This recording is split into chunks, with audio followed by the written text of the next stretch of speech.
ball. Racing. It goes towards Owen Ross. Brilliant save, it's in! Walsh has scored! Leicester City are in dreamland now! Vardy in the middle. This could be a huge moment. Vardy scores! And it's pandemonium in Leicester. Mahrez with his left, Albrighton with his right. It is Mahrez, it's a good ball in. Morgan's there, it's in! Leicester City score! It is a captain's goal from Wes Morgan, who lifted the Premier League trophy in May. He might have played a big part now in taking Leicester City through to the quarter-finals of the Champions League. Lift the trophy to the skies. Leicester City are the champions of the Premier League. 5,000 to 1.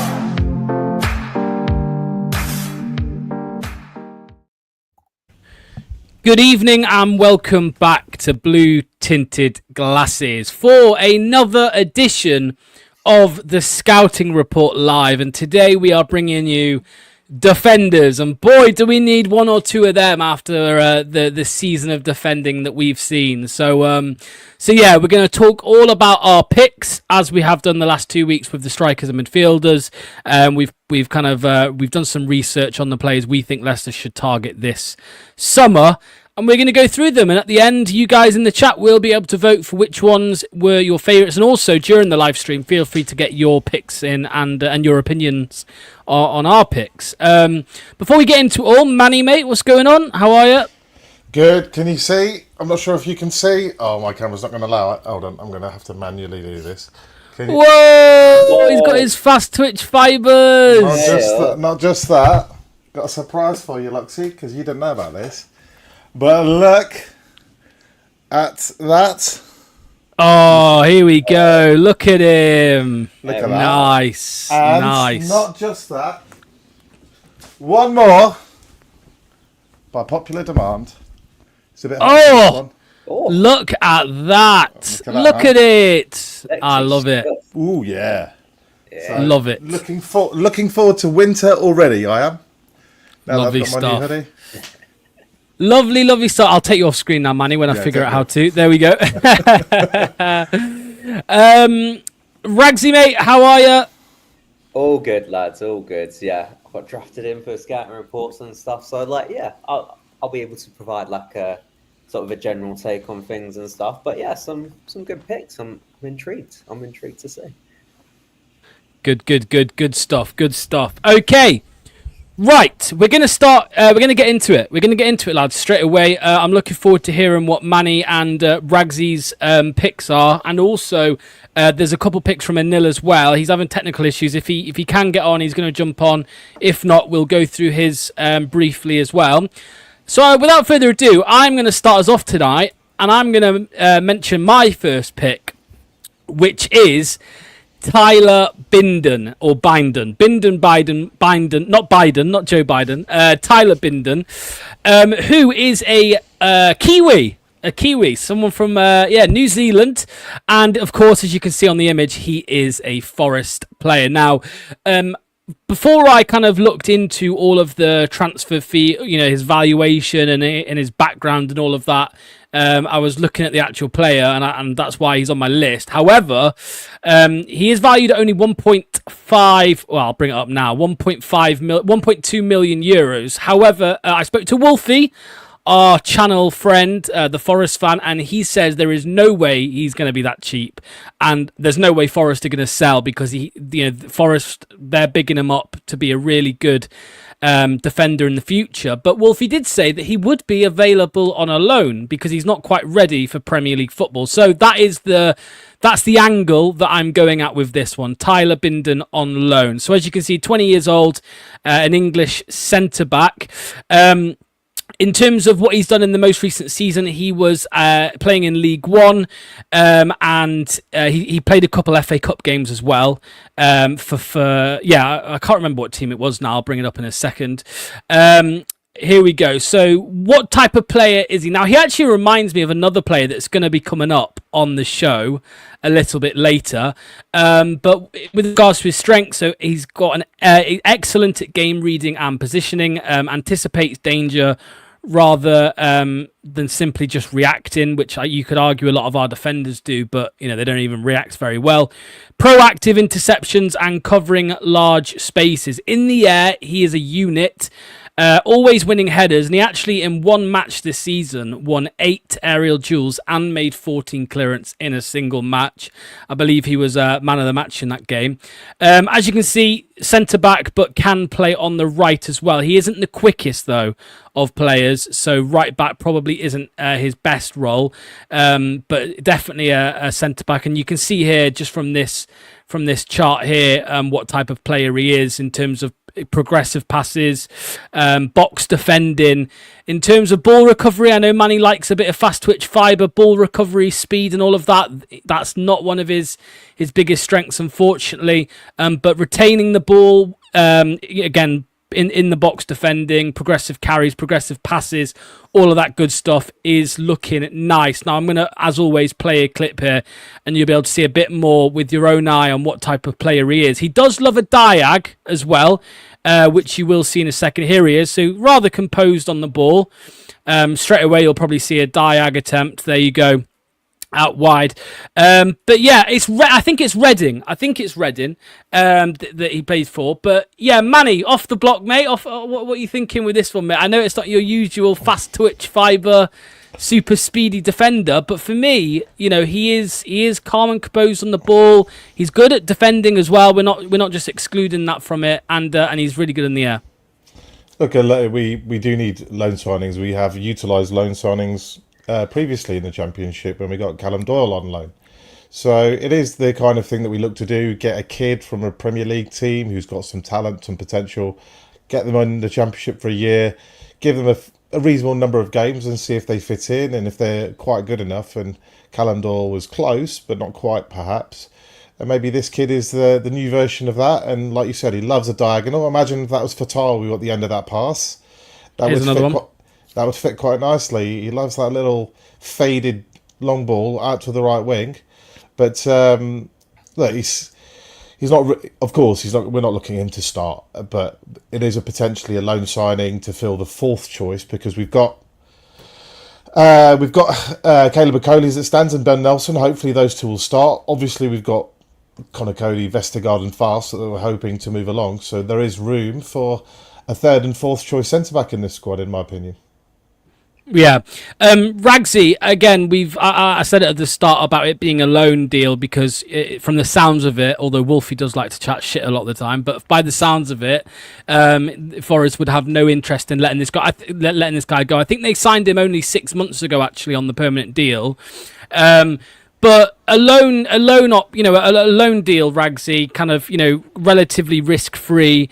And I think it's actually quite funny that Manny brings up Doyle because I actually think this is he is a very much a Doyle type player, to be honest with you, from what I have seen of him. But yeah, loan Ragsy, pretty risk-free, mate.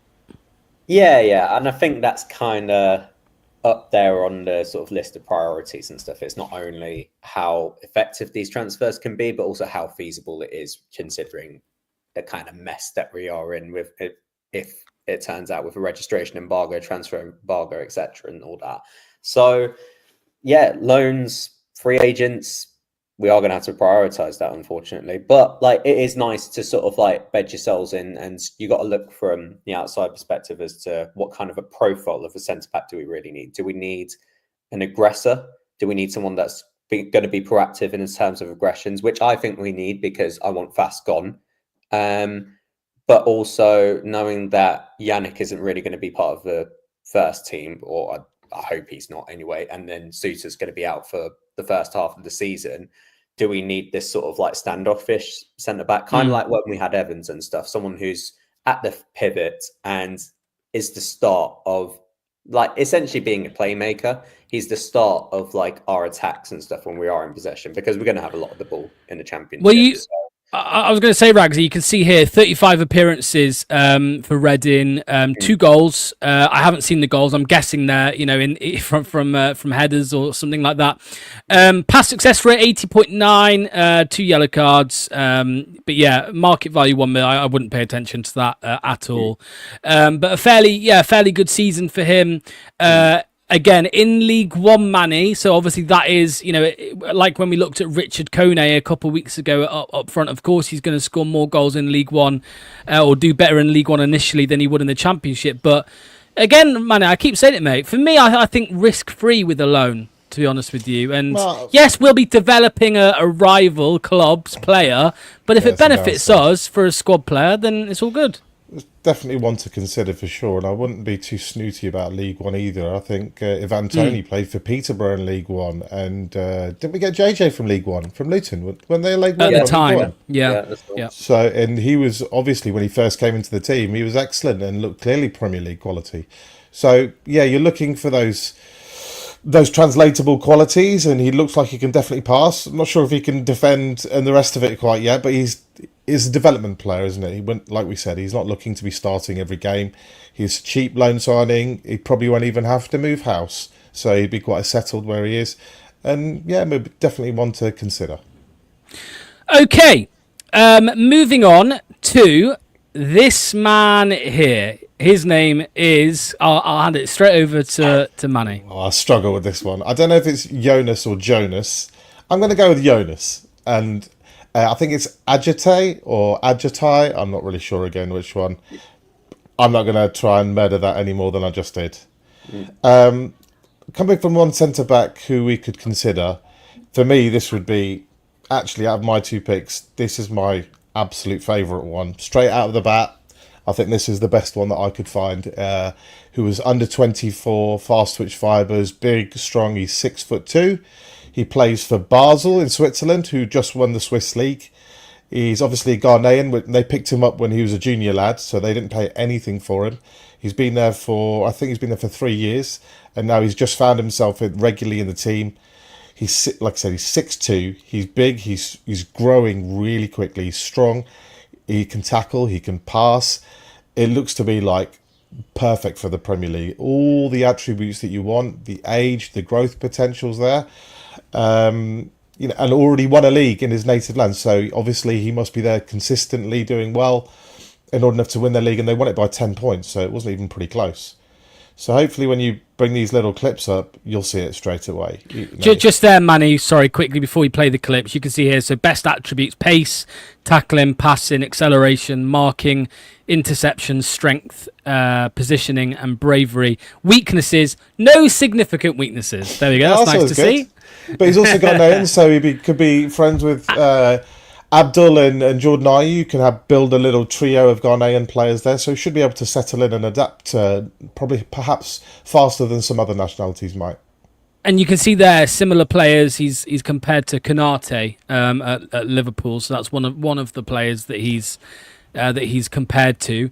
But yeah, we'll get the clips up on screen here. And also, I should say, we were given these tasks to look at these players independently, and Anil also had this player on his list that he was going to have today. We both sort of had this player. It's interesting that independent research, this guy stood out to both of us. So if you have a look, these are obviously in the attacking areas. He likes to chip in with the odd goal. I know Locks loves a diag. That's to the left-hand side. But it's the strength, it's the speed, it's the recovery ability if he makes a mistake. It's just a nice all-rounder, whether it's comfortable being calm. Some players look like he's just got a bit of extra time. He's quite calm on the ball. He's in command of his area. He has that kind of quality to me. And if you need a bit of beast mode... Another one? And another beast mode, boom. Look at the pace to get there, the slide, the agility to slide, to get off there. And even it's right-hand side, left-hand side, you can see he's bossing his area if the ball comes anywhere near him, and he's got quite a wide scope to cover. Yeah, person's got past him? No, he hasn't. So I quite like a dominant figure at the back. I think that's something that we've been lacking for a while. Someone who's really going to sort of take an actual leadership role. It's tight spaces, passing, a bit of dribbling. Even if he needs to whack it long, it's pretty accurate. So I think there's a lot to like. And the one thing that we should say, he's rated at €8 million.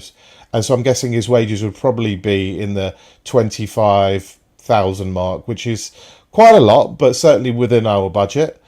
But how are we going to raise €8 million or perhaps even €10 million? I would be looking to move on 2 or even 3 of our other players in that area and get this boy in. He looks dynamite to me.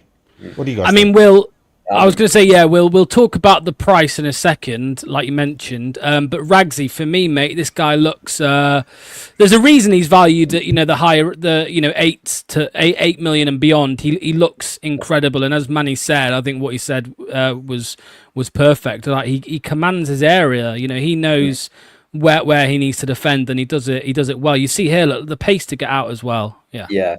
The anticipation as well. Like, I'm really impressed with his pace first and foremost, but also like just driving forward with the ball, entering into like the press and stuff from the opponents, and how he just like goes through with ease. He just looks composed on the ball. That really, really dynamic, really good, really good build as well. Still very physical, so like he could adapt well in England. We're looking at the upper echelons of the market and stuff, and this is kind of like, we want to be looking at these kind of signings and stuff. There's actually like, you pay a bit more. I mean, we should be paying a lot more for being in a Premier League club, but that's a different story. But like for these kind of signings and stuff, this should be easily feasible for us. But like, it just depends on our sort of financial circumstances heading into it. Because if we do have the budget, I'd be really keen on this guy. Absolutely, I think he's Look at the fast twitch. And the one thing I would say about the Swiss league, I know it's hard. You're always trying to benchmark what these leagues are like, but he's clearly in the best team in the country. And Basel, historically in the Champions League, do come up with the odd, pretty decent result. I think they've done okay against Barcelona and teams like that in the past. I know it's Roger Federer's favourite team, but I actually think that this standard is not too far off Championship standard, believe it or not, particularly the upper ends of this league. So I just think with the pace of the English game, that pace and power is really something that we lack in our team. It's something that you really need. This guy is exactly what we're looking for. He's 21. He's 6'2". When he's 24, he'll probably be 6'3", 6'4". He's still got his speed and his pace because he's not overly big yet, at least. Anyway, I think the room for potential growth is just massive. And so before somebody else tries to nab him from us, I'd love to have a look at this boy really, really closely. This is, I would say, top of my list. Yeah, and let's just mention the price tag. Obviously, we saw 8 million euros. The transfer market value is not always higher. It's not always undervalued. Sometimes it is overvalued, of course. But in this case, Manny, I would expect him to be closer to at least 10 million euros, which then does make it maybe a slightly difficult deal to get over the line whilst we're in the Championship. Yeah, that is a point, but he's just broken through to the Ghanaian national team at the end of 2024. He's had 2 caps, so this guy's trajectory again is going upwards. So I wouldn't look at the 10 million euros as 10 million euros and we're unlikely to get that 10 million euros back, which, look, we've bought a few players recently where you spent the money and you'd be lucky to get half the money back on some of them. This guy is definitely not going to be, I'm sure he wouldn't be drop into that category. This is a player you pick up for 10, but that's our business model. This is a guy you could sell on for 30, 40, 50, depending on how he develops. And obviously, if we can get to the Premier League and he does well in that league. But this is what we've been talking about, trying to find these young, commanding. It's not just about youth. You are looking for youth with a little bit about them. They have to have something about a presence, a character, a desire, a want. It's not all just about physicality as well. You've got to have it in the head. And certainly by the way he plays the game, he looks so comfortable at that level. He should be able to walk into the Championship and similarly dominate that league too. I suspect he would already be good enough for the Premier League. Looks like we are about to lose Connor Cody as well, if reports are to be believed. He's on his way to Rangers for a cut price deal. Whatever that is, I'm sure we'll know more about that in the future. Ragsy, though, 8 million, pushing maybe 10. Do you think it's quite unlikely that we could get hold of him?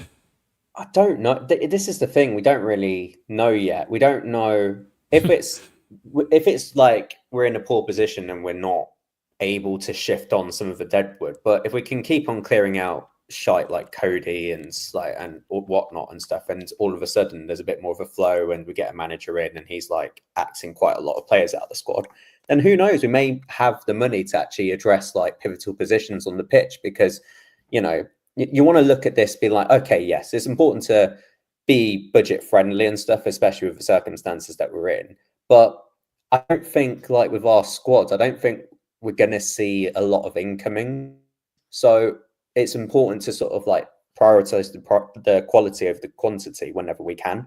And for the sake of if we can have a clear out of the older centre backs and bring someone with actually a bit more promise and a bit more where it's actually more likely that we could get a higher resale value for him, or just he's a pivotal part for us moving forward into the long term, then I think that sort of like that price is worth it if we can definitely afford it. Well, moving on to, and we will again, like last week, have a bit at the end where we resell, we sell them again and we sell our players again. But next up is, oh, sorry, just a quick one here as well. I think Anil included this. You can see the departures from Basel in the past. Renato Vega, 14 million to Chelsea. Tieno Barry, 14 million to Villarreal. Again, Nasser Jigger, whatever his name is, 4 million. Liam Miller, 3.5. So I mean, Renato Vega, for example, he's a really highly promising player, and you can see he didn't go for too much money. Renato Vega, didn't he go on loan to Juve? I think. Did he go on? I think he went to. He went on loan somewhere from Chelsea. I think he went to Juventus on loan in January, and apparently they want him permanently for, I hear, 30 plus. So Chelsea there, who have obviously nicked this boy for 14 million euros, they're going to play him a handful of games. He's probably played a bit more than a handful, to be fair. Looked pretty solid. They've sent him out on loan, and they're going to double their money, if not triple their money, on this boy. So that's if Chelsea can do that without even playing the kid, this shows that the very best players at Basel can translate to the Premier League. And this boy played 32 games. Sorry, Jonas Adjetey played 32 games for Basel last year. So robust and a quality player in that league can also mean a very good player in the Premier League. Okay, Ragsy, you are a late addition to the show, so you've not had hours and hours of research time like myself, Manny, and Nil have had. However, one of the names that you have come up with is Kaiky Naves, or Naves from Palmeiras, mate. Talk to us about this guy. What can you tell us? Yeah. So I kind of, for context, I kind of stumbled upon this from the morning being like, yeah, Lux is like, yeah, I need you on the scouting report. So I was like, okay, I can do this. I thought of one established, but we'll come to it later. I was actually kind of surprised myself with this one. And I think, like, you know what? There's a bit of a hidden gem in there. There's certain raw capabilities to him that you feel like he could adapt to England in certain aspects. Now, you look at, so we'll look at the eye test and stuff. And one thing that really stands out as a really strong attribute for him is his passing. Like, he is known for it. He initially broke through in their youth setup as a defensive midfielder, but then since then has kind of transitioned to being a defender, knowing his sort of physical capabilities, and they saw a lot in him. It's still quite raw. He's certainly an aggressor of a centre back, but very proactive with his interceptions and stuff, very sort of quick and alert to danger. So he's got those sort of protective sort of like instincts and being on the aggressor like constantly. So like it's capable. Knowing fast is going. We do need, I think, that sort of front-footed centre back, that sort of profile. We do need someone that's a bit standoffish as well. But I think like this is pretty good, decent. And yeah, some decent through balls there. And like he's done it from the left, he's done it from the right. So he is still pretty versatile for his age as well. You may look at transfer market and look at his number of appearances, and you notice there's not that many. Now there is a reason for this from very sort of limited sort of people that have commented on him, and they're saying they do rate him, they do really like him, and they feel like he's got really good potential to then move on and do great things in the future. It's just whoever's in this place at the minute is Vitor Reis, who is really highly rated as a defender, like over in Palmeiras as well. So that he's blocking his pathway into the team, and they've got some really they've got former established Brazilian nationals and stuff that's in that side as well. So it's pretty, like, there's a lot of pedigree already in that team. So it's just unfortunate for him. So and you look at the transfer value as well, 2 million, it could be one where you sort of sneak in and be like, look, you come for us, like you got a real chance of playing in the first team at the minute because we're really trying to rebuild our side. So he'll sort of accept it. Like, he'll have that sort of adaptation period as well. I think the only concern, if we really want to go down this route of recruiting Brazilians, is that we do need a bit of a click to start forming and stuff. I know we've got Ricardo who does speak Portuguese, but in terms of the adaptation and stuff, I think we really got to build on that. Because Manny made a great point with Vatu and stuff when it comes to, I'm sorry, I forgot his name, but like the previous guy that we mentioned. And Adjetey, yeah. Adjetey. And, it's really like, it's far easier for them to settle in if they're on like the same page, they're from the same background, same country and stuff, and they can click and get along. It will massively help their development if they can easily settle in. So it's something to think about if we do bring in South American players, but there's a really good market out there. I don't think that we've explored enough of. So this is a pretty decent option, to be fair, considering the fee. And Manny, I was going to say to you, mate, like, we always hear, of these wonder kids in Palmeiras, coming over. But this guy seems to have gone under the radar slightly. Still only valued, according to Transfer Market, of course, at around 2 million euros. Could there be a steal there? Really, there could be. Absolutely, there could be a steal there because one of the reasons why we've never really gone to those markets, the Brazil, Argentinian league football, and looked at players from whether it's Palmeiras, Botafogo, Vasco, Corinthians, Flamengo, you name it, or even all the Argentinian clubs. It's we never really know, like, how good are those teams? If Leicester played Boca Juniors, how do we get on? We could speculate, we don't really know. But the Club World Cup recently is actually pitted. We've seen Palmeiras, we've seen Botafogo, we've seen Flamengo play. Flamengo beating Chelsea. Botafogo have got through at the expense of Atletico Madrid, I think. And Palmeiras have been performing respectably. I think they get a result against Benfica in one of the early games. Yeah. So these players are actually perhaps a little bit better as a base level at the league than we thought, and certainly the very best ones in that league go on traditionally to Portugal or Spain. Now that market has opened up for English clubs. You're seeing not just Brazil, but you've obviously seen Brighton buying a few players from South America. They bought that Valerie Barco from Argentina, and obviously Moises Caicedo, and you've seen Man City buying Julian Alvarez, and you're looking at Forest being linked with Brazilian striker as well recently. So it is the smart idea to go to source, because if this guy is even half good at any Spanish or Portuguese club, then his value shoots up to 8-10 million straight away. It's a low risk gamble, which I'm a massive fan of.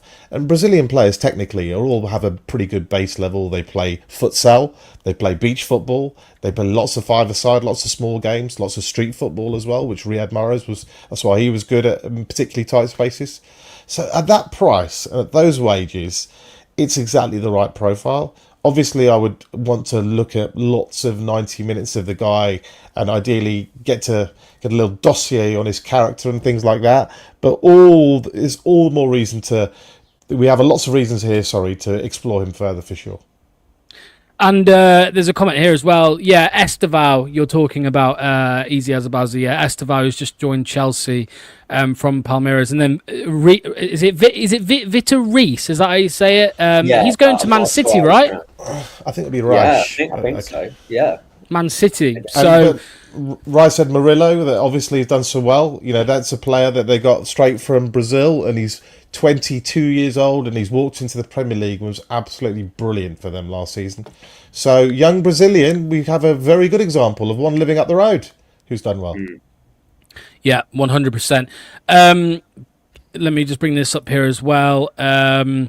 This is true. Let me find it. Sorry, the club doesn't know where South America. I mean, this is the problem, right? This is the worry that we just don't seem to. I know you're so keen on it, Manny, to buy from source. And I shared something with you the other day actually from a podcast, Manny. Who was the guy? You know who he is. I forgot what his name was. Which guy was it? But they were talking about how the Portuguese clubs are now in a bit of trouble because a lot of European clubs are starting to buy from source. It's Andy Brissell. Yeah. Who is like European correspondent for TalkSport. Yeah. Andy was... Go on, why don't you carry on the point? Well, I was going to say, yeah, so we all know that, a lot of Portuguese clubs in the past have bought from Brazil. They've come over. I suppose it's less of a culture shock as well when they get to Portugal, which helps them. But a lot of European clubs now are actually... buying from source, and that is cutting out these Portuguese clubs, and that could cause some problems in the future for them, because you've seen the amount of money that they can make, right? Look at is it Enzo Fernandez? How much They signed him from Argentina, and how much did they sell him for? Enzo Fernandez? 100 plus. 100 plus. Exactly. So imagine Chelsea start buying these types of players from source, like they appear to now be doing. They're going to save themselves a lot of money, and they're gonna cut out the middleman, which is a lot of these Portuguese clubs. Like, it's understandable, isn't it, that a lot of these young lads, it would be easier for them to settle in Portugal and Spain. If it's Brazilian, you speak Portuguese. If everywhere else, you pretty much speak Spanish. And it's the natural stepping stone. If your mum comes with you or your family comes with you, it's easier for them to adapt. School life would be easier if you need to get a bit of schooling. Messi was 12 years old when he moved over himself. So it seems a natural thing to do. But nowadays, a lot of these kids, they do actually speak better. English is such a more common language spoken with social media and the Americanization of world society in so many ways. English is just everywhere. And I think these kids realise that, in order to sort of monetize my career, it would be a good idea to learn English. So I think a lot of these new gen kids it would be easier for them to adapt. And you see more and more South American players coming into the Premier League. And if we think about it, in the 90s, for example, there wasn't that many. We had Juninho at Middlesbrough, Emerson at Middlesbrough, but there wasn't too many of those players. But since that time, we've had so many brilliant ones like Aguero and Brazilian ones too, whether it's even Murillo, we just spoke about. Douglas Luiz played for Villa or Man City, and they made a profit off these kids. Julian Alvarez is the best example. There's an £80 million player they sold him for. They paid 21 million from him on source. He was brilliant for 2 seasons, and they quadrupled their money. That's the kind of dream signing that you would love to make. Oh, you're on mute. Let's move on. And I am excited, very excited, to introduce everybody to Daniel Bameyi.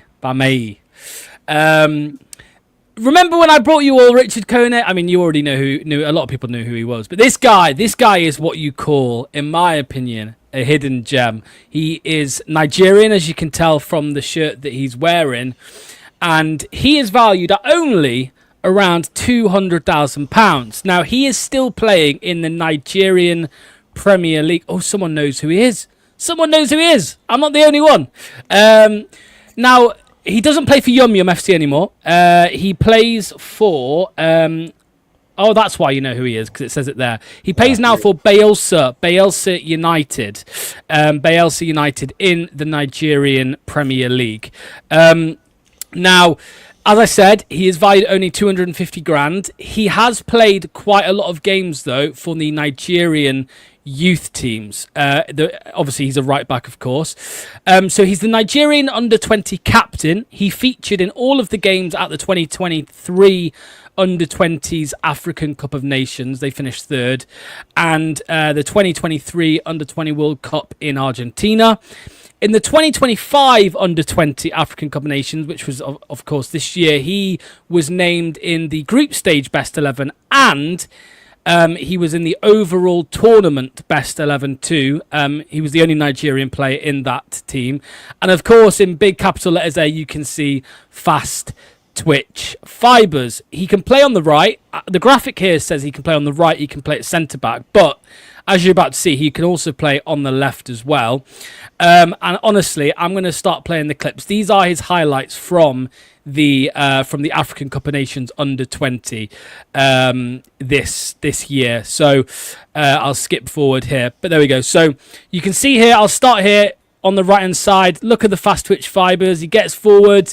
1-2. Ball played across the box. Bam. Tapped in for a goal. Nice assist there for him. Manny, I've been speaking to you a lot about this guy over the last week. I have invested a lot of time into Daniel Bameyi. If only they knew how much time.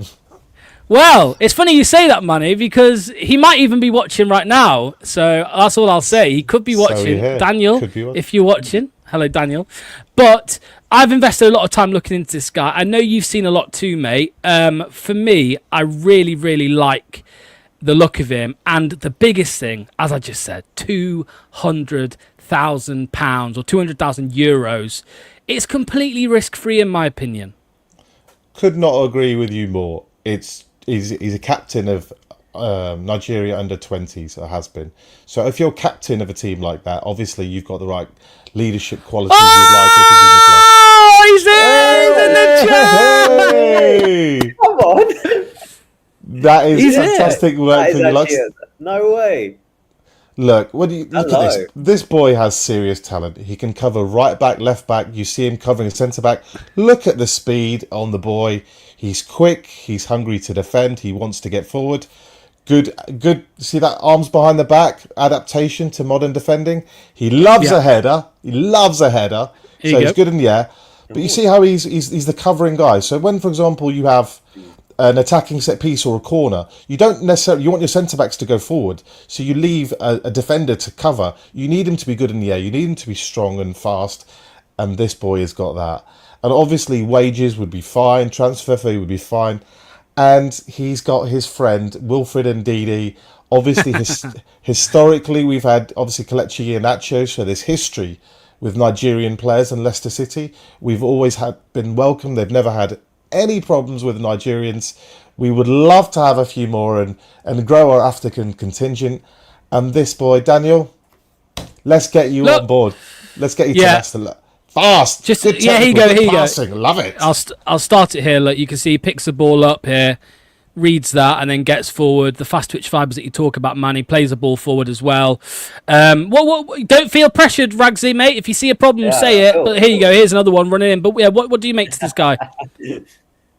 No, I absolutely will not proceed to chat shit now. Absolutely not. No, I'm kidding. But it's like, honestly, when we look at our fullbacks over the years, especially under Brendan Rodgers and how incredibly taxing it can be, but when we look at the football that we produce when we have these energetic fullbacks or the likes of Ricardo and Justin coming in, yes, Chilwell, but like they really sort of like really triggered off a lot of our attacks and like they honestly have been an absolute lifesaver when you get these kind of guys in. And someone with raw pace, almost like the elements of what you're looking at with Kyle Walker-Peters when he was at his best and stuff. And it's like, this is a really, really good buy. Absolutely. I think like, I know we got an overload of right backs at the minute, but like, I mean, you know, JJ's like got a year left on his deal. So is Ricardo. I mean, not really sort of looking at him as a long-term option.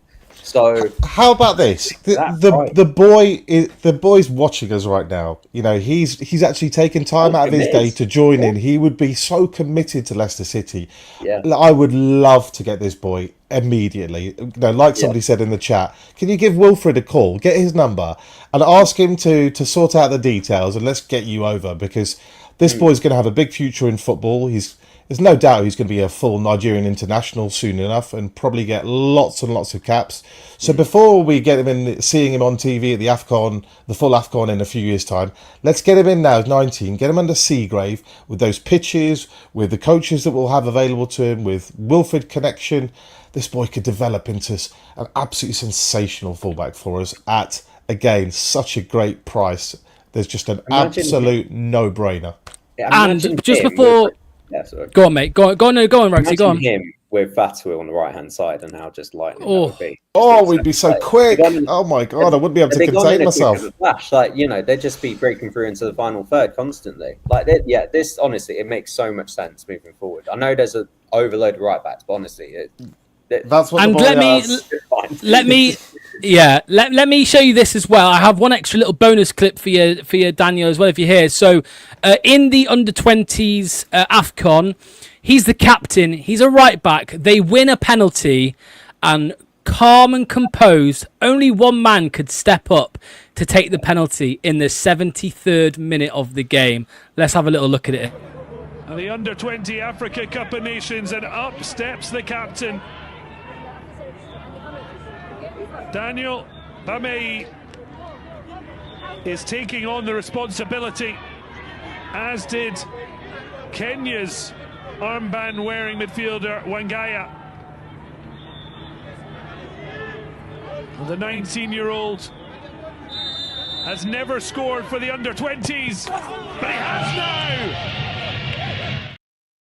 There you go. Steps up in the 73rd minute.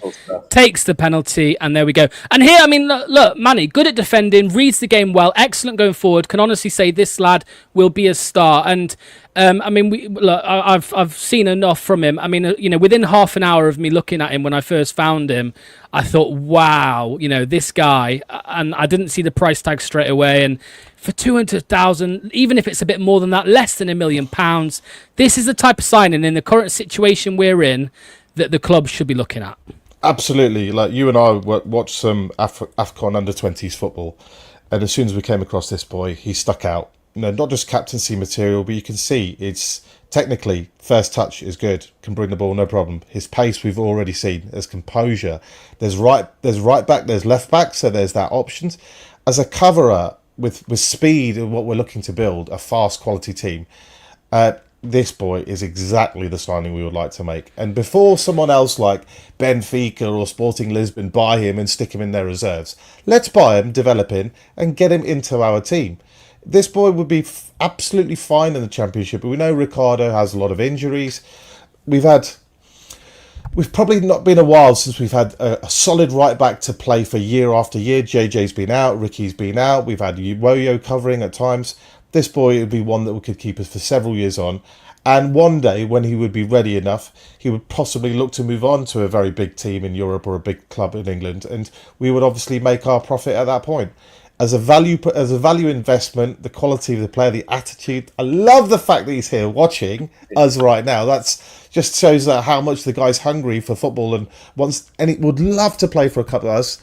I just say, oh, Danny boy, the foxes are calling. I was going to say, Ragsy, as well. Just to finish on Daniel here, Ragsy. One thing that Manny always mentions about Ndidi, for example, is his character. Ndidi's character always seems so positive. I've actually watched a couple interviews of Daniel's as well recently, and he talks about how he wants to make his country proud. He wants to be able to play football at the highest level and represent Nigeria. And I think he can do that. With all due respect to Nigerian football, you want to see this guy, this type of player as well, in the highest, in the top leagues. Basically, is what I'm trying to say. And I think he could do it. He's still so young as well.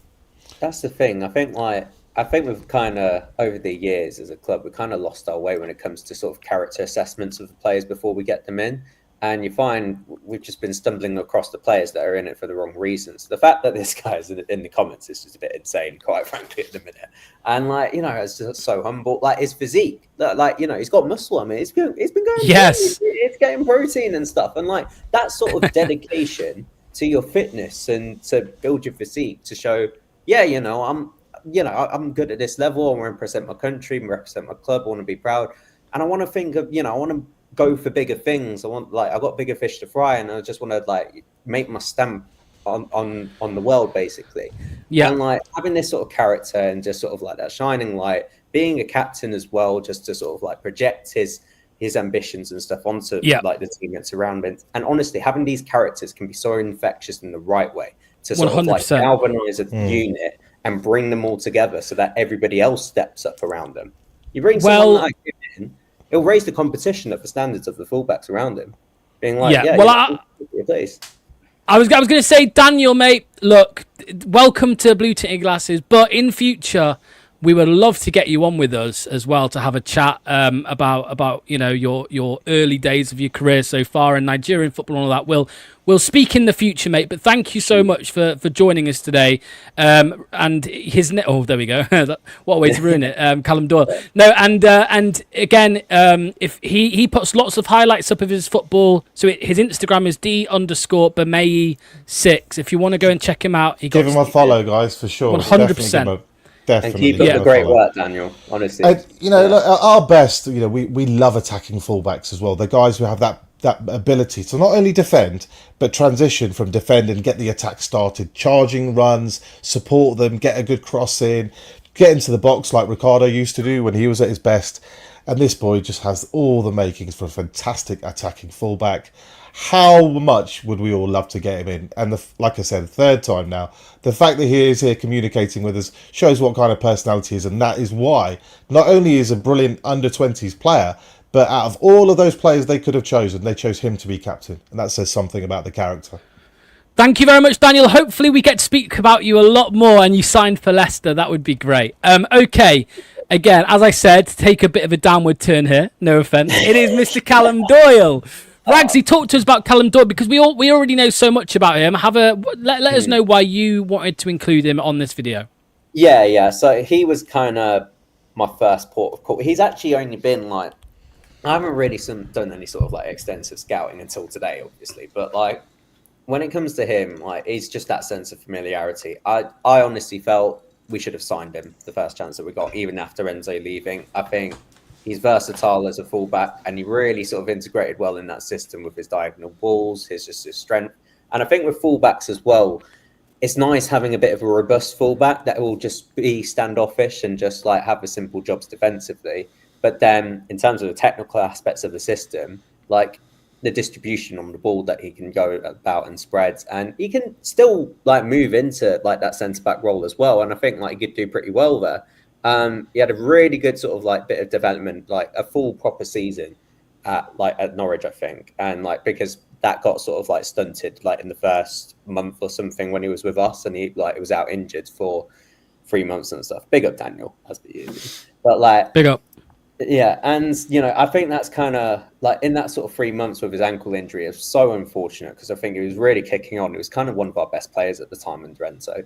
And I still think like even in that month and stuff that we got that good month, we saw a lot from him to go and like really sort of see like a future with him, and like almost a sort of the evolution of our fullbacks, like how Man City and Arteta have done with their fullbacks, with like making them robust and stuff, and only sort of like going to press up and going to step up like into the final third when there's like so much free space that they're able to. Otherwise, they're just a bit standoffish. And yeah, it's that sense of familiarity. I think it could be a deal done there, especially with a loan, because I don't think he's ready for the Premier League just yet. I don't think he's got that many takers. So we could kind of sense an opportunity to sort of like push and go for it, especially with a loan.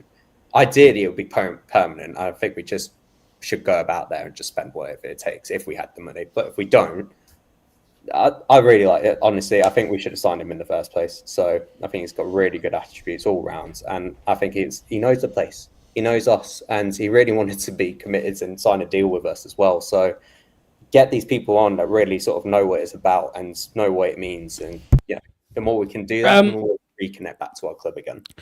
I mean, the graph here, the chart here doesn't really surprise me too much. I mean, we know with regards to his progressive passing and all of that stuff, we saw that with our own eyes. But Manny, I'll hand it to you, mate, because I know that you're not his biggest fan. And I think a bit harsh.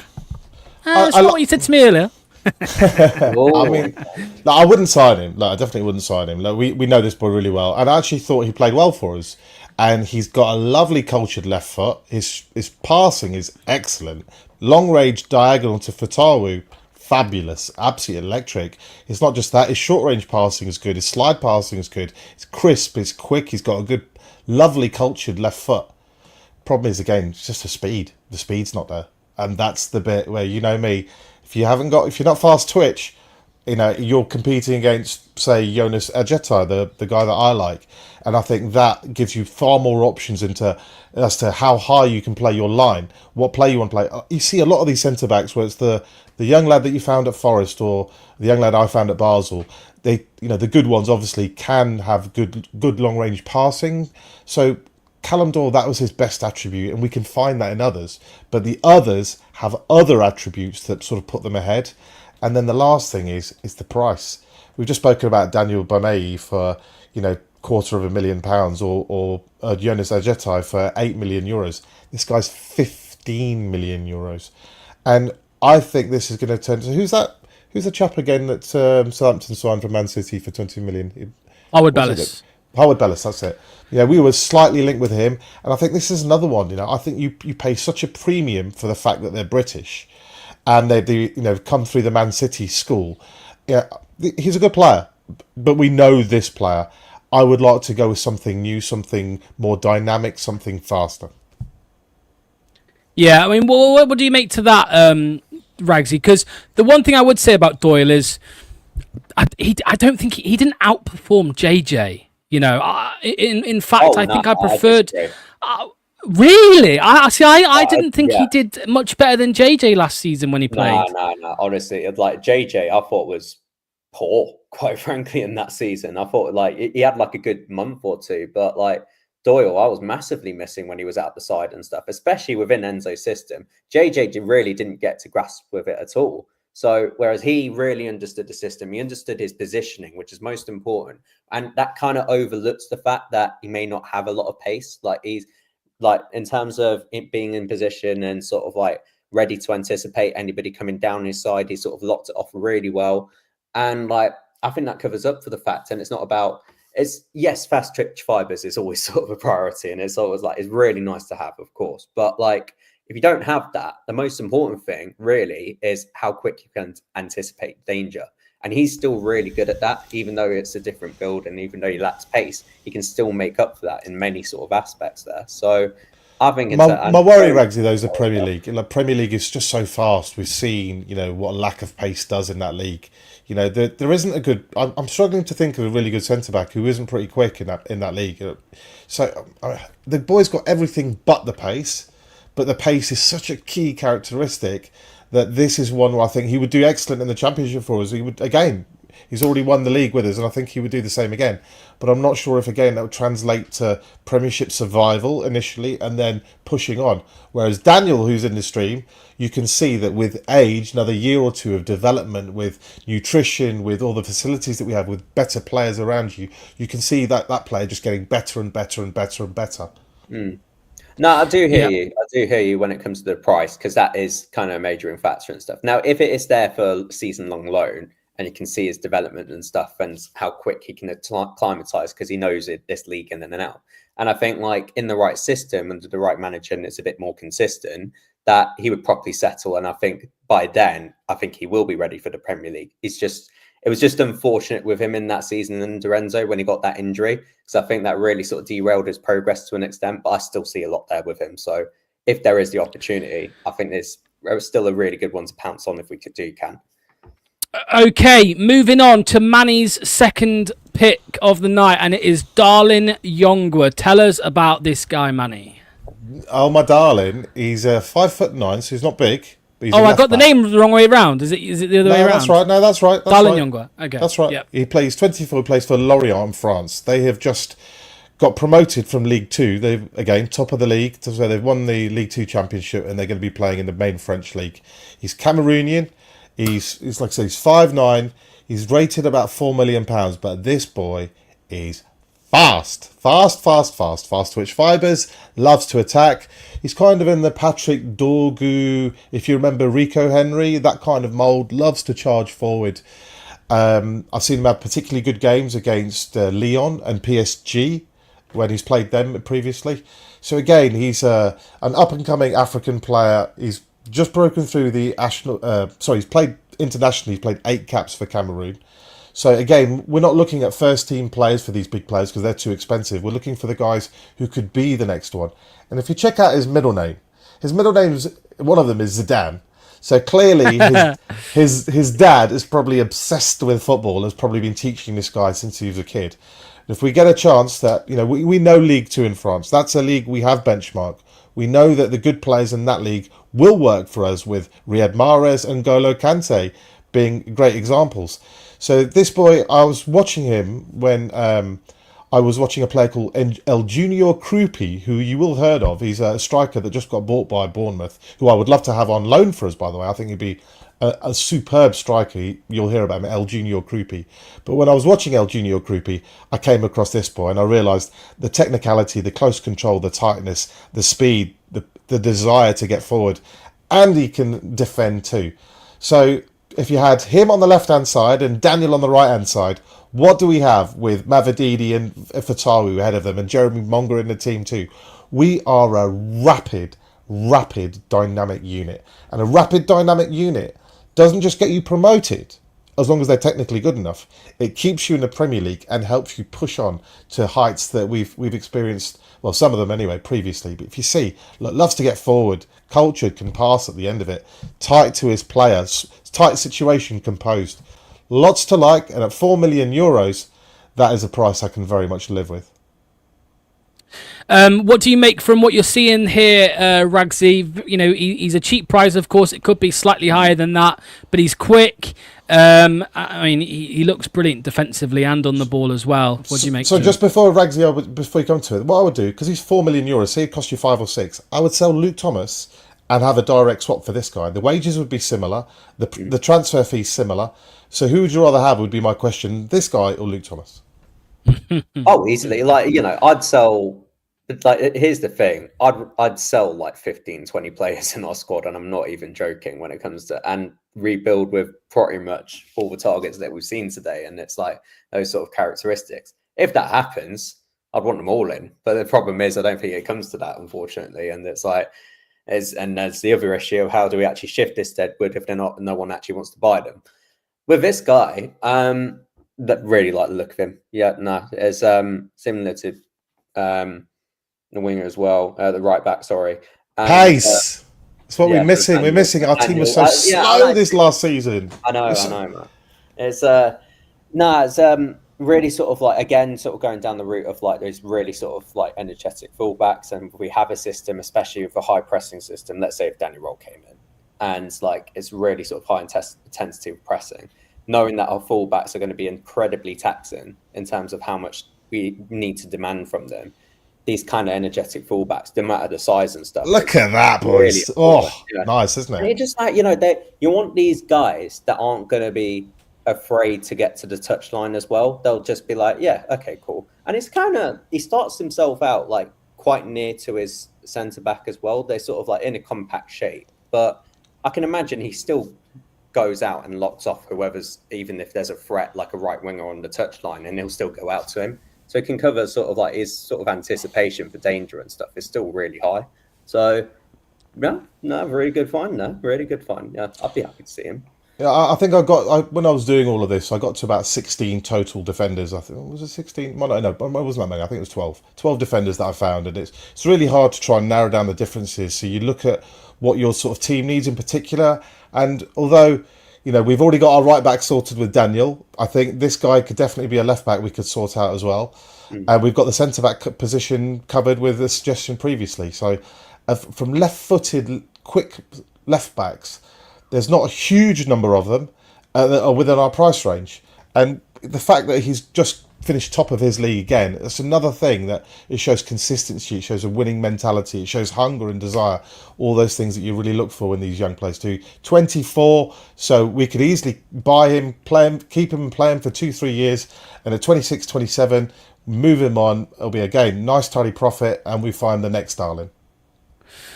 Okay, I'm going to move on now to a couple of the Nils picks. I did see somebody ask where he is.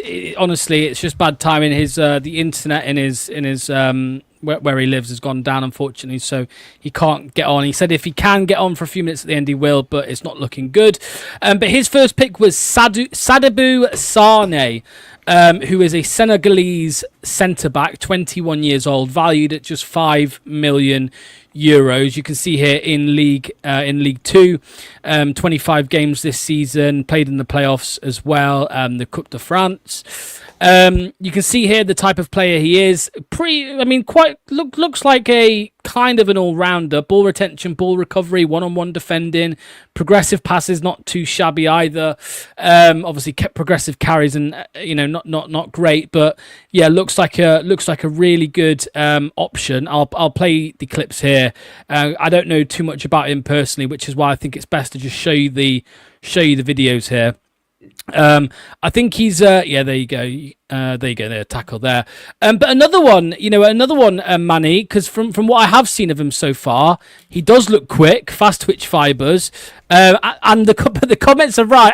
If we sign all these players, we're going to be screwed. African Cup of Nations. Yeah, that's going to be an issue. But your bank balance would look good because, again, this boy, another young, fantastic talent, has all the attributes you want. He's quick, he's strong, he's quite tall. So he's 21, so he's still got 4 years of growth. This boy's going to get bigger and stronger as he goes on. But again, what was the price again? Sorry, for this guy. 3 million, I believe it was. 4 million. Yeah. how can you go wrong at these prices for the talent that you see and the wages, the corresponding wages? 3 million wages is like 5-6 grand a week, maybe 8 grand a week, something like that. So would you rather go for it? I'll ask the fan base there. This is the kind of kid you can work with and you can develop, and that's the point with Seagrave. It's a development centre, one of the very best in the world. This is exactly the kind of kid you would want to bring in, develop him. He'll be ready for your first team, if not straight away. Within 12 months, he'll be ready, absolutely. And then who knows? It's down to them. Some of them will work, some of them won't work. Some of them will get distracted, some of them will nail themselves down. But the price that you're paying, again, it's a value proposal that is absolutely how you take the club forward. So, yeah, I'd be all over this guy too. Ragsy, it looks like he's got those long Wilfred and Didi legs that we know Wilf had, and it looks like they're very good at nicking the ball like Wilf as well. You can see here, even when he sticks a leg and he gets the faintest of touches on it and wins it, you can see here as well. Yeah, he's calm defensively as well. Do you like the look of him, Ragsy? Yeah, no, really nice look, and it really does help with long legs as well. Like, you're able to cover a lot more distance, especially with recovery pace and being the last man and stuff. Like, that's really good attributes to have. And I think whoever raised it, it was a good point with signing African players and stuff, and we would have that issue and stuff. I mean, it is such a popular market though, and it's sort of like, I think it's overlooked at times. So you're able to. I would rather have this. I was going to say, Rags, I would rather have this guy and Daniel and everybody at Adjetey. I would rather have them for 70% of the season than Yannick Vestergaard for 100% of the season. Exactly. And it's like, if they make up their worth for the time that they are here, then it's worth it, in my opinion. What I don't want to see is if players and this, it's not even AFCON, because you look at Copa America, you look at the Asia tournaments as well. And it's like, if they're like squad players and just sort of teetering themselves back to fitness and stuff, and then the tournament comes round and all of a sudden they're jetted off to like all around the world and they happily play there, and then they're like, oh, okay, I can't really play. I need a couple of games to settle back as soon as they get back. And it's like, then you're not really as committed. So that's what character assessment comes into it first and foremost. But with these profiles and these guys and stuff, like it can be really overlooked. So in terms of the prices and stuff, especially, and as well, it's really good that we're looking at sort of League Two teams as well, because these guys, they're used to sort of being in teams that would have a bit more of a possession as well. So that it would be a decent enough transition to then head into the Championship with. So, really good buy. Metz he plays for. Tackle that point about League Two in particular in France. Think of the biggest sales Leicester City have ever had. Harry Maguire, top of the list, and we got him from a relegated Hull City, who were dropping into the second league. Then the second biggest highest sale was Wesley Fofana, who was bottom end of League One with Saint Etienne. Then you got Riyad Mahrez from Le Havre in League Two, and N'Golo Kante is somewhere on that list as well from League Two. So League Two, they do have gems. That league is in a particular league because France and Belgium to some extent, but particularly France, have such a pipeline to Africa historically with all the colonial links, that is a rich source of where we should be looking for our talent, because the African players are quick, they're adapting to Europe, they're on low wages, and the Premier League in particular is not really a slow, patient league like La Liga is, for example. So the African players with that speed, that fast twitch, the transitional ability, that is perfect for what we have in the Premier League. And the very best of those types of players, whether they're African or of African descent, you've seen with the players that PSG had with Doyle. I mean, what a player. Doyle is absolutely ridiculous. Barcola, others like that. Well, I'm going to name some here, Manny. Some of the best players in the world that played in League Two. N'Golo Kante and Mahrez that you mentioned, Dimitri Payet, Olivier Giroud, Frank Ribéry, and then to go on to some not so famous ones but still very good players, Mandanda, Koulibaly, Kabay, Plea, Diarra. So there's plenty of players that have played in League Two, and as Josh said here, it's a great development league for Europe. So I'll upper end League Two, upper end of Bundesliga and the Spanish league. That is where we should be looking for our players, because if they're in the main league's going to go with a price tag that we just can't afford at the particular. We have to go back to bargain hunting, and League Two in France is probably the number one league to find bargains that would actually work in the Championship and the Premier League. Anil's last pick is, as you can see on screen, Nelson Abbey, who is a 21-year-old centre-back who currently plays. He's owned by Olympiacos. He's been on loan to Swansea and Rio Ave in Portugal. He also started his career at Reading. He is English. He started at Reading and he left them only not too long ago, 2024. So you can see here, he's currently valued at around €700,000. Left-footed centre-back, English, as I said. And you can see here, so yeah, it's he's still a work in progress. He is nothing special at this point in time. However, he is highly rated and he is still expected to go on to good things. Again, I'm not 100% sure. Obviously, Neil's done the research on this guy, but we're going to play the video so you can see bits of... And a lot of it's in England as well, as you can see. Obviously, as I said, he played for Reading, he played for Swansea. Manny, I'm going to say it again, and we've said it a lot over the last couple of weeks, mate, when we're talking about some of these players. Bargain, cheap, pretty risk-free. He knows the English leagues as well. Talk to me. Sorry, is it QPR, is it?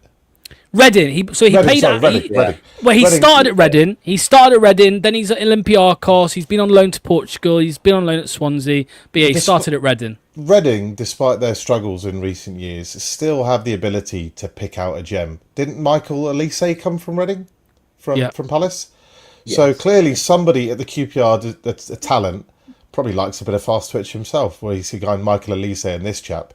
But look, he's strong. You can see his muscle. Remember we talked about thighs the other week. The boy's got big, strong legs, carrying future. He sounds like a church or a cathedral. But I mean, like I said, English, it's a good value. Lots of room to improve. Did you say he's left-footed or is he both? Left-footed centre-back. Well, someone mentioned that in the chat earlier, and that's a very good point. We definitely need more left-footers in our team for balance. It's something that we have missed out on. So at the price, he's rated at 700k. 700k. So it might cost you 1.5 maximum. And I was going to say about that. How can you go wrong again? How can you go wrong at that price? Well, that's what I was going to say, Ragsy, and especially because he's English. If he came to a club like Leicester and had a really good year or two, his value, his resale value, because of the English tax as well, you might be able to get more for him than you would for somebody of a different nationality. Yeah, the premium now for English, especially English centre-backs as well, is ridiculous. So when you look at the likes of Ben Nelson and when Chelsea would come sniffing, we're like, absolutely not, because we full well know if we think, like with Nelson, he can grow into the potential that he can be, like we could sell him for loads. And, it's the same with these guys as well. And it's like for that sort of fee, like Manny's right. Like, you go for that sort of like low fee option. It's low risk, but plenty of potential if you have the right development and you have the right infrastructure around these guys to make them go and grow their capabilities and realize their potential. That, you could, for us moving forward long-term financially, it just makes sense. I don't really see a negative to this apart from that, it may take a bit more time, but, you can't always look for the quick solution. And especially when there's so many other clubs looking at so many other top prospects and stuff, and we're left with whoever's at the bottom of the barrel there. So going this route, just in the long run, makes more sense. So with these guys as well. And it might be a case that you have to move, one step backwards to move 2 steps forwards with some of these kids. And maybe the team that we're trying to build won't be ready for a promotion year one. But that's kind of not too bad, especially if we get a points deduction.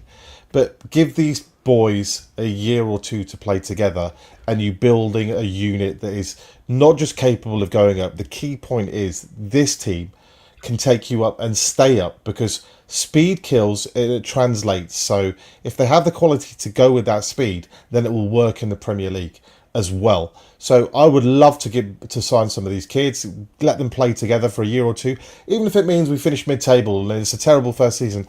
I'm at the stage where I'm just sick of so many of the players that we've had. We've had 2 relegations with some of them. We need to see new faces. We need to get a lot of faces out the door. I'm tired of all the old brigade. They can all go as far as I'm concerned. I want to see some energy, some youth, some appetite, some hunger. When you see Abdul making one of his videos, you can see how much he loves the game, loves football and wants to play. You can see Daniel today joining the stream. He loves the game, wants to listen to some fan channel in England talking about him. That's what I want to find. Kids who want to grow and grow with Leicester City.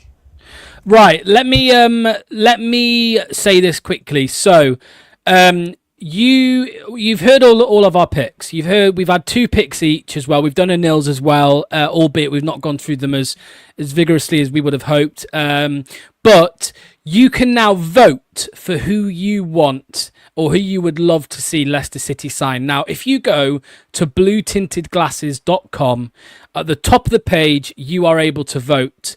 Just click the button and it will allow you to vote for your pick. Manny, Ragsy, if you want to do it as well, vote for your own, that's fine. I didn't know this. Go to bluetintedglasses.com and click the link, the button at the top, and you will be able to make your pick. You have 2 votes. Everybody has 2 votes. So, yeah, bluetintedglasses.com. That's simple. It says at the top, scouting report vote. Click here to vote on the scouting report, and you can cast your 2 choices. Tyler Bindon, Daniel Bameyi, Jonas Adjetey, Callum Doyle, Darlin Yongwa, Sadibou Sane, Nelson Abbey, and Kaiky Naves. Cast your vote now. Have you done yours, Manny? I've just finished mine, and I think I know who can. I won't say, but I think I know who the 2 selections will be. Ask me after voting closes. Okay. Well, here's your chance now. Just while people are still voting, Manny, sell 1, sell 2. Give people the last little push. Top of the list, no doubt in my mind, Daniel Bameyi. I'm going to give it to Locks this week. Locks wins the Defenders Report for Scouting. I saw how exciting he's got, and I should say to everyone in the chat, he's gone to quite a few extraordinary lengths to manage to let Daniel Bameyi find out that we were doing this show tonight to get him to watch. So kudos to you, Locks. And almost, not just for you, but the fact he's a brilliant player.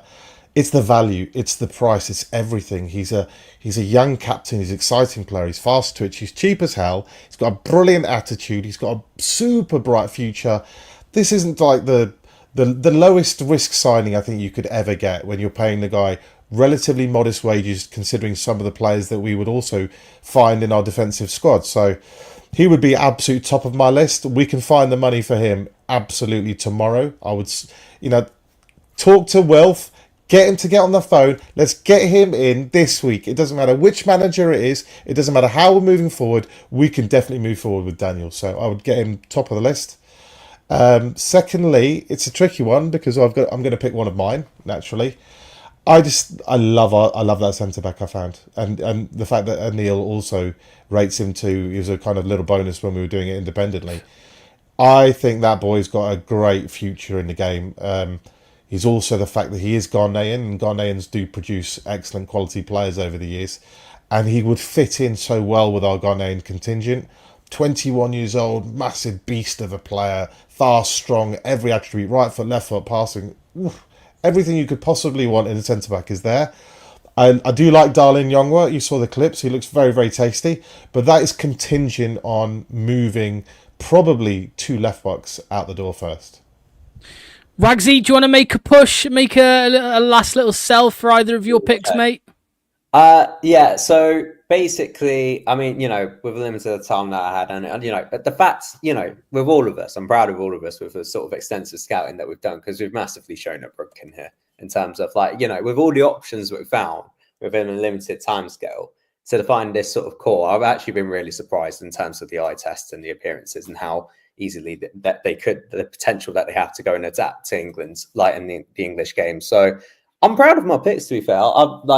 Kaiky Naves was sort of an underrated one, sort of one that's on the teetering edge of sort of breaking through into a first team and stuff. And you could go out there and you could pick him up and he could turn into this sort of. I know it's a bit unknown with him at the minute, but he could really sort of turn into something. He's got really good attributes. Callum Doyle, I love. Know what you get with him basically, and I still think he's got a huge potential to adapt to the Prem. However, With my 2 picks that I've gone for, I think you both done some really good stuff with Bameyi. If we're looking at this scenario where transfer embargo, registration embargo, financial restrictions, whatever, you get this guy in for 200k. It's an absolute steal, honestly. It just does everything. And one more, very quickly. Yeah. I'm really impressed. Like, if we did have some money and we could go and reinvest that back into the team, Adjetey. I think he has that edge with like the fast twitch fibers and the pace and stuff. I've really been impressed with his build and stuff, and I think he could really adapt well. So I've gone with him as well. Okay, by the way, I've just had a crazy message, and I don't know if I can say it. Careful if you can. Maybe. Probably be careful if you can't say it live, Lux. No, you can't say it. No, so what I will say is this is a very, very, very, very unreliable source. Extremely. Apparently, actually, I won't say who it is, but apparently I've just been told that the Leicester are interested and in talks to sign a player we have mentioned in previous weeks on the scouting report. Really? A striker. That's all I'll say. That's all I'll say. Okay. Anyway, last push. There's not too many. Get to bluetinted now. bluetinted now. Vote on the poll. It's your last chance. Look, you know who my number 1 pick's going to be. It ain't going to be the Forest player. It's going to be Daniel Bameyi. He is everybody's first pick. I can promise you that. Look at the chat. Everybody loved the fact that he was here. Everybody loves what they see. It's not just the fact that he's here, which is obviously amazing, but the boy's got real talent. I would love to. It's the kind of player that you would get excited to see. You know, obviously it could end up, not working out one day like Ahmed Musa wasn't. But I was at that game in Barcelona. I can tell you, I was very excited to watch the speed, the pace, the control of some of these kids is amazing. I can't. It's just the price. How can you get a player that good for that price? How you do it is excellent scouting work. So congratulations to the U-Locks. Brilliant work. Yeah, and I don't know if he's still watching. If he is still watching, it's not Richard Kone, by the way. People are asking. It's not Kone. But yeah, don't be so sure about me not being smug. Anyway, so what I was going to say was, Daniel, if you're not watching anymore, that's fine. But what a guy, by the way. I told him that we were doing this. Obviously, he was on the thumbnail as well. I hope he enjoyed watching. But more importantly, as I said last week, the reason that we do these Scatter Report shows and we spend hours looking at different random names and hidden gems is because we feel like the club would be in a better position if they scouted in this way, if they went for the hidden gems, if they didn't just sign the 32-year-olds on 80 grand a week and then sell them to Rangers 2 years later on a cut price deal.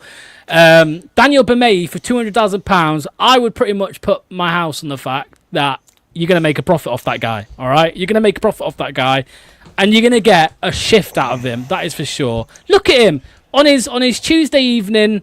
He's probably just finished training for the day, and he's come back and put YouTube on and watched 3 idiots talk about him for an hour. You know what I mean?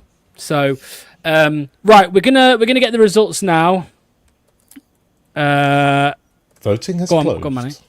No, I was going to say, I think this show in particular, you've outdone yourself there with the.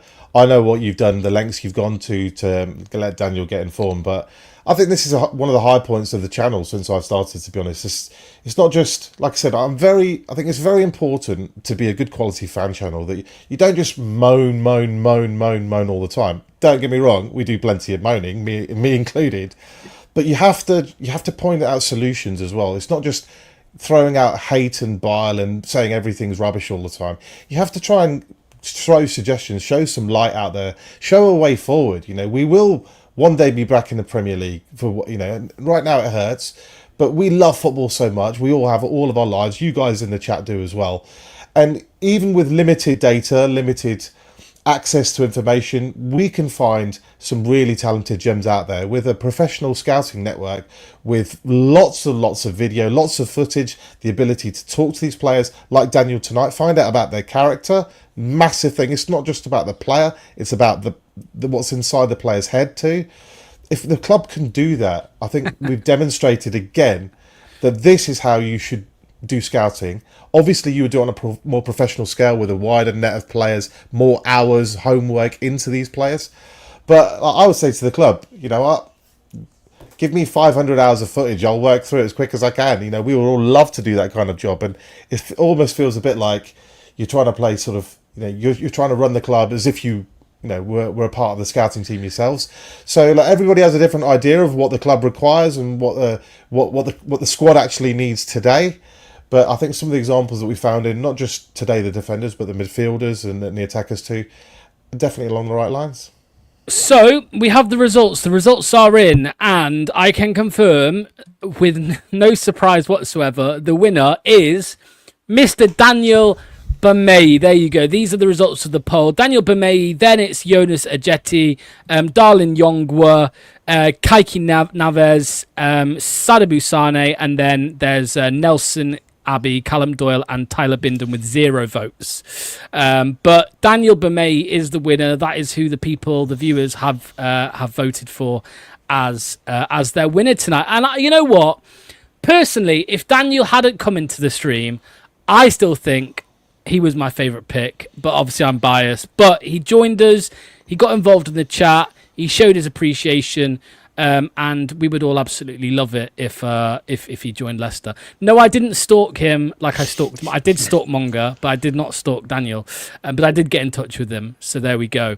I will say it's Matthias Kvisgon, the striker, the Danish striker that we spoke about. Okay. Ooh, interesting. Yeah. Celtic Bromby, also yeah. interested. Celtic, yeah, Bromby, yeah. Celtic also interested in him, so probably won't get him. I think when we did the scouting report show, he was valued at like 10 million. But yeah, so it's going to be tough. But who knows? If the club are interested, maybe they are watching. if the club could rate, if we could, you know, meet our PSR requirements and generate 20 to 30, maybe even like last time we spent 38 million pounds. If we had 38 million pounds blue tinted glasses to spend on behalf of the club, I think we could build a really bargain filled, gem filled superstar team. Maybe not immediately, like I said, but they will get there. You know, some of these boys have got real talent, and again, you just got to be looking. Yeah. Anything to add, Rugsy? No, completely agree with Manny, and it's just like it's honestly as well. Like for months and weeks of moaning and stuff, and looking at how far of a club that we've fallen, it's still incredibly inspiring, and it's still like exciting. Like you have this love for the game, and like you're looking at these young lads and stuff that we all want to gear to, and we all want to look forward to. And why is that? Because you know they have dreams, they have aspirations behind those player profiles. There's souls there. And, you know, that I just love this game as much as we do. And they just want that chance to go and break into a team and just go and show. And the fact that we can showcase that and I've looked at this for a day. You guys, maybe a couple of weeks or something with like some of the scouts and like the player profiles that you've been scouting and stuff. Like, imagine if we could actually spend like weeks and months and stuff. And imagine if we had a club that can actually implement this and do this properly and going around in this path. And I know, you know, it's like we need to just gear away from this sort of short-term thinking with like getting experience for the sake of it. You go in this direction, you will benefit in the long run, like financially, just entertainment-wise as well. You're just getting players in that just have something to prove, want to make their mark on the game. And it's like, I think just like we can all sit here and agree, like this has to be the way forward if we want to get ourselves back into the big time. 100%. I totally agree. Look, what a show it's been. Some great picks. As Manny said, if we could spend £30 million, Leicester would be right back on track before no time. So, big shout out to everybody in the chat. Big shout out to Ragsy and Manny. Big shout out especially to Daniel Bameyi for joining us. And go on, Manny. I was going to say, like, I've watched Nigerian football for a long time, since the 1994 World Cup team with players like Yakini, Amakachi, Sunday Olise, and JJ Okocha is one of the best players I've ever seen. Absolutely unbelievable player he was. But Leicester have that Nigerian connection. I'd love to have that.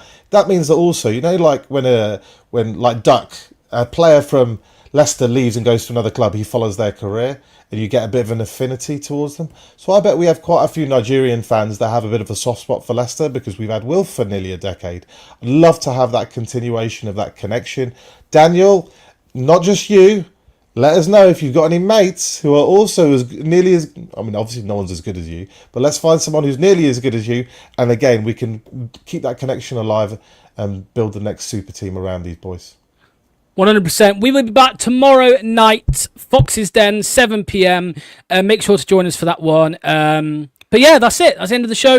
Hopefully we'll have some more news as well. Manager news, transfer news. Who knows what's going to be coming our way. I still think next week could be a spicy one. Let's end it with this. He's back in the chat. I can't appreciate you guys. I am still here and love you guys. Daniel, mate, what a guy. What an absolute legend. You have won, Daniel. You did win the poll. You are who the people have chosen who Leicester City should sign. So there you go. Get him in. Get him in. Get him in. Get him in. Sign him up. Yeah. But that alone, this is probably my favourite stream to date. Out of all I love that. Just lifted it with all the shit show that we've been in. Honestly, it's really sort of like that's put a proper smile on my face. Yeah, Daniel says that he was honoured by all the nice things that we've said in the chat. Said, we're honoured to have you on our show. 100%. For supporting. We love it. Hopefully you'll watch us again and get on that agent. Let's get you in this summer, not next summer or summer after. Let's get you in this summer. How fabulous would it be if your love affair started with Leicester because of blue tinted glasses and the fabulous work that Logs did? Amazing. The way we're going to end the stream, Daniel, just for you, mate, we're going to end it with this. Cheers all. See you tomorrow.